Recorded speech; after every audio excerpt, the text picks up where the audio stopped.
Before I open it up to the audience, I want to ask one more question. I like what you said very much about,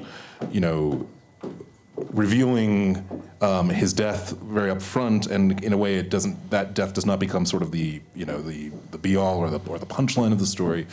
The death scene is so there's no spoiler danger here. It's like the death scene is handled really interestingly. There's braiding even within that, between past and present. And I know, when dealing with something, a tragedy, can you just talk about the decisions that went into kind of how you present that to the audience? Well, we talked about it.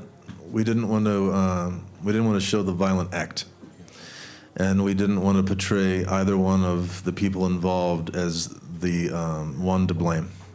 There's two people with heads full of bad substances making poor decisions in a world of people making pretty poor decisions.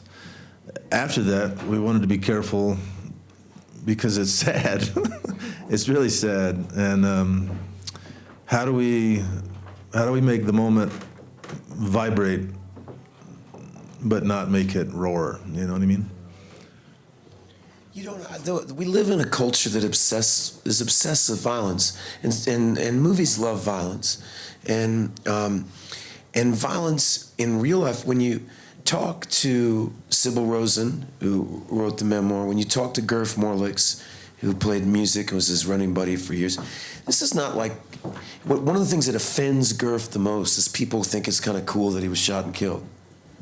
It really, and one of the things that when he first met me. We making the movie because he got shot and killed, and it's a couple of addicts, What he needed to do was stay off drugs and alcohol.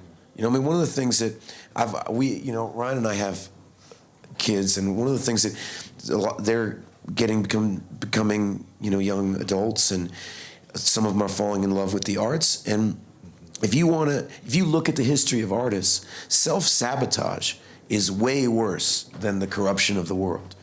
If you can respect and love yourself, that's the hardest thing to do. That's the thing that screws most people up is their own.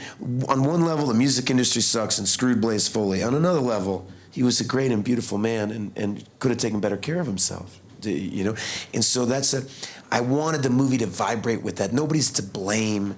Like there's